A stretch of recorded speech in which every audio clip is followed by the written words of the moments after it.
cannabinoids or synthetically produced cannabinoids were going to be made illegal. So it was pretty blanket language. Right. But that didn't get through either. So Interesting. Well, they were a little worried. They were more concerned about getting somebody out of there, I think, than doing any of the other stuff. yeah, I just don't think I don't think cannabis is as high a priority for the politicians as it is for No. for a lot of Texans. Well, it's funny. It's not an argument, but I have a discussion with people about, like, okay, which one's first, casinos or cannabis? And more than likely, it's going to be casinos. Likely. Yeah, but they're going to do the little pocket thing. They're not going to be, like, broad. Everybody can have, like, your grandma's not going to run a casino out of her house. She could, legally, but that's not going to happen. So, but it's almost weird because I feel like you would at least, like we were saying earlier, everything that touches you is medical. Mm-hmm. Why would you, as the biggest state of all of them, not at least start on the medical field and then kind of, okay, get the kinks out, figure everything out, and then go forward? Yep. You know, I had a lot more faith that there was going to be some impetus for, catching up, or at least, like, why are we losing revenue, like tax revenue to some of these surrounding states? Right. And I think it's two things. I think it's just not a priority for for the politicians that kind of control how things move. And then I also think I used to think it was the pharmaceutical industry that had a big thumb on it, but now I really think it's the prison lobby. I think that has one of the biggest. It's both, really. It's both. It's definitely both. It's both the peas that are not good. That's right. Yeah. And but yeah, those two together. I mean, in Texas is I tell you, because we applied for that medical license, and in the process of trying to raise capital to back us for that, it was very clear. Everyone we talked to, though, I mean, Texas is like the golden goose of the market that hadn't flipped yet. Right. So it's massive. 30 million people. Yeah. I mean, you've got billion-dollar industries out of states like Massachusetts have like 5 million people. Right. And then look what Colorado did. And they were the first. And look what they did. Like, they had so much money that they were giving tax money back to people. Yep. Like, how do you not look at that and be like, oh, crap. How do we not? Yep, I know. And that's, I still believe, like I've always believed, and I'm happy I've got into the industry. I'm happy we built what we built, and I'm happy we're doing what we're doing. That like it's only going one way. Yes. It's just the speed. That I don't think anyone would blame us for being frustrated with the pace, because I really thought it was going to pick up, but we're not going backwards. I think we're way past that. The critical mass as a nation, and even as a state, it's only going one way. Yeah. Yeah, it's the weird stigma of, oh, you smoke weed, oh, you must just be, fucking drooling on yourself on the couch, eating Cheetos, playing video games, whatever. Yep. That's not a thing anymore. Yep. I'm not saying people aren't still doing Sure. that. But you also have the people that are super high functioning when they do consume cannabis. And like you were talking about earlier, the medical side of it, that's a huge reason why the big pharmas are not a fan of it, because of the fact that this one little plant you could do so many things with, and it's helping people from cancer patients, like you said, MS, to people with AIDS, people with these chronic diseases, or even people with, like, we all love seeing, I don't know, but I like seeing videos, people with Parkinson's, and then they smoke, and then they're not shaking. Mm-hmm. They're like a normal person, which for them is huge. Even if it's like for an hour, 2 hours. Sure. It's better than, the rest of the day that they have. Absolutely. Yeah. And that was why, we really did make it a point to apply for the medical license, because we do want, those are the things that do qualify now, or the things that, like, no one can argue with, like, that person deserves this treatment. Right. Because for the most part, most of those things like seizures. Seizure disorders, Parkinson's, epilepsy, I guess that's seizure disorders, but certain neuropathies, like, there is no better medicine. Like, we don't have a better solution. Yeah. And it's really fun, especially like looking at the collabs like with Martin House, where they kind of push our branding a bit more rec and more fun than like my innate branding sense is like this, like more medical. That's like kind of what my like go-to is for. But it's fun to be reminded that it is a bigger thing than that. Right. Yeah, the stereotyping, I think it is getting better. Yeah. Like the stigma and the stereotyping, and people are seeing that it doesn't make everybody like that. It's much more like alcohol. Like, you have drunks. Yeah. And then you have people that drink and can drink responsibly. And right. It's like what they, yeah, like I love going to breweries, obviously distilleries. Like I was saying, I was at Black Lane yesterday. Mm-hmm. We had one drink and it was fine. If I go to a brewery, the other, it's unfortunate. It's not unfortunate for kind of, but it is at the same time. I have a very high tolerance, so I can consume a lot of beer, and it doesn't affect me, which is a good thing and a bad thing because I can't be like, oh, I'm gonna go have a couple and get a nice little buzz and I'll be good. Doesn't happen. It's not a thing. Yep.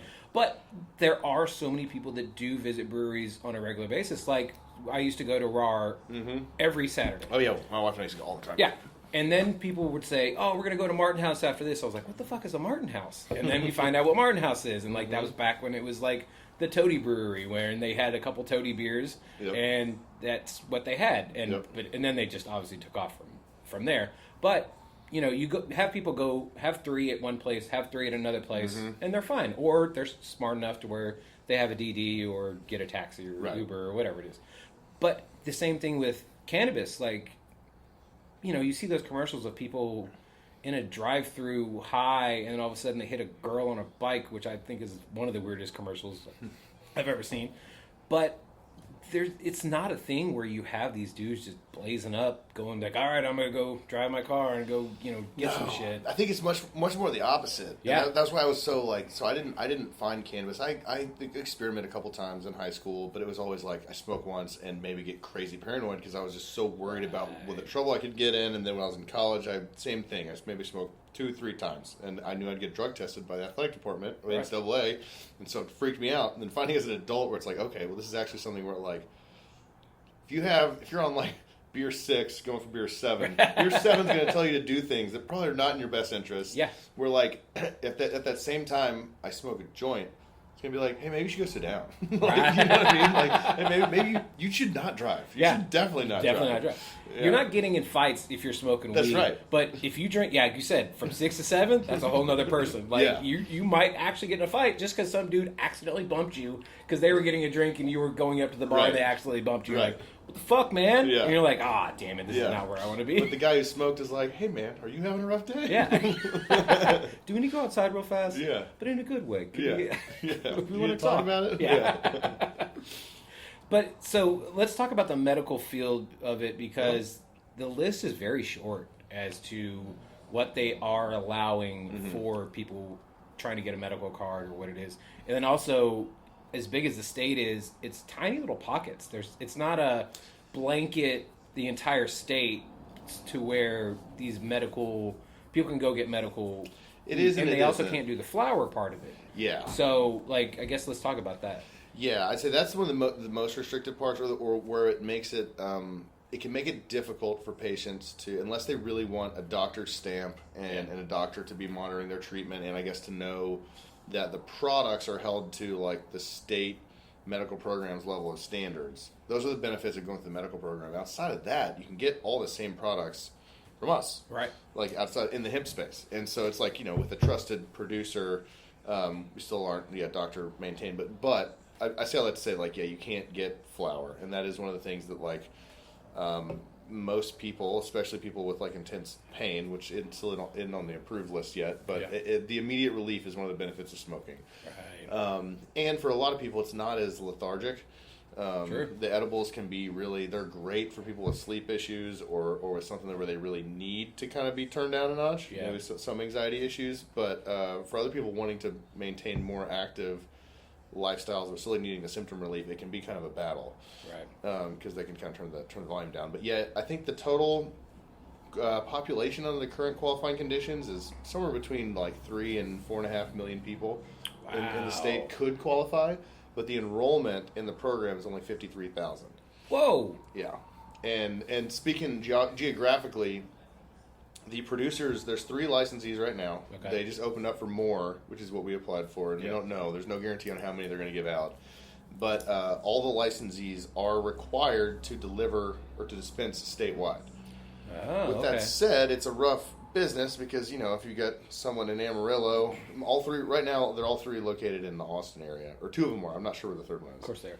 But yeah, they're all right there, and I think that actually is because DPS is there, and they just they inspect them twice a week, and so I think they just want to keep them close. They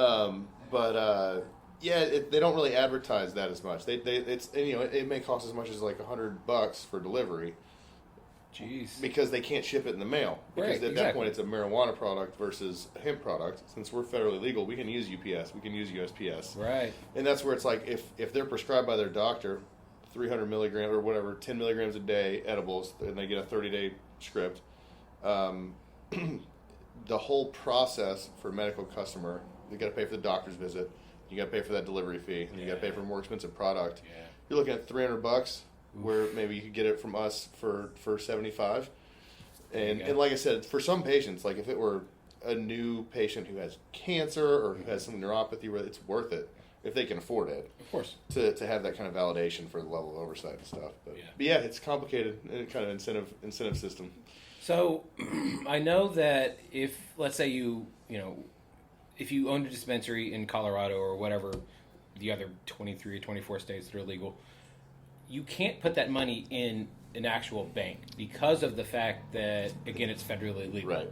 How does that work for y'all? Because you guys are actual business and you're growing it, and yeah, you are selling it, but like you said, you guys can ship it through UPS and FedEx. It's getting better every day. Okay. It's more so at the beginning in 2018 when they made it federally legal. A lot of the financial institutions still treated it like it wasn't because it was too tangent to it. Yeah. And most of the frictions at the payment processor point, so like taking credit card payments and stuff, they'll do it, but we can only use certain vendors. Same thing on the bank side. Yeah. They basically it's just more expensive. Okay. We talk about the green tax for pretty much everything, and like in the legal, like once you are a medical business, it gets very real because usually at that point, like you actually have state taxes in addition to just like everything for the industry is more expensive. Like the payment processing is more expensive. Like the bank, even just having it is more expensive. Like anything is upcharged. But at least in the hemp space, there is no nominal tax. True. For it. So. Yeah. Yeah. Now, let's go into your growing process of it, because you took me through the farm. Uh-huh. This place is beautiful, by the way. Thank you.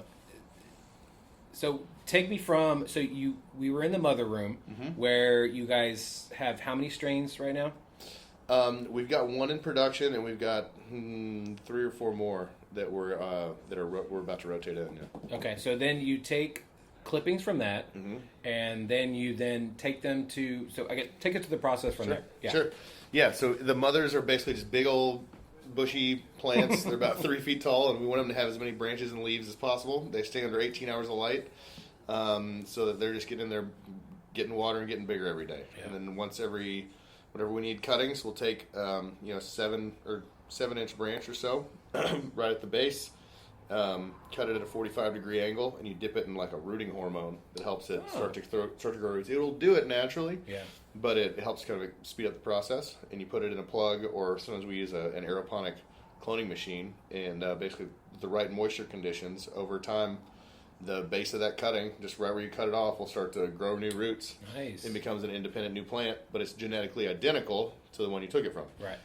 Which is the whole thing, like the whole like strains have gotten so refined now where it's not even like you could get a seed for like an Afghan Kush or something, and like that's going to be, because they're not the same as another seed. Every time you start from seed, it's a little bit different from another seed.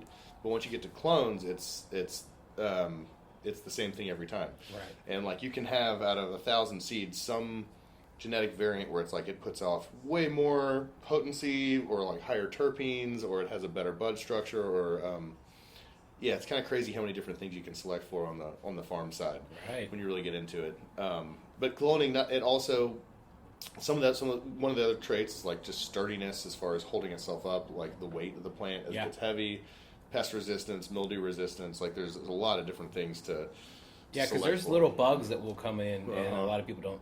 I mean, like, if you try to grow something outside or even inside, you're going to get some kind of little bugs. And so that same thing with the hemp plant. Yes, in growing indoors, you have a different set of problems from growing outdoors. Right. I would prefer this set of problems, which is why we grow this way. Outdoors, you get the sun. Yeah. It's for free. Which Texas can be very hot. Yes. So with that, you got too much heat. So it's like we have to pay a lot for electricity, but we always have the right amount of light. Outdoors, you get free electricity or free solar power, and it's always good, but it can be way too much. And it's just you can't control the environment. Yep. You do have pests, but you also have anti-pests, like not butterflies, ladybugs and things that'll come and like help defend. Yeah. Our problem in here is like it's only one thing. Oh yeah. And so there's nothing to defend against it. Yeah. And so once something starts to happen, it just like it can really get out of control really quickly.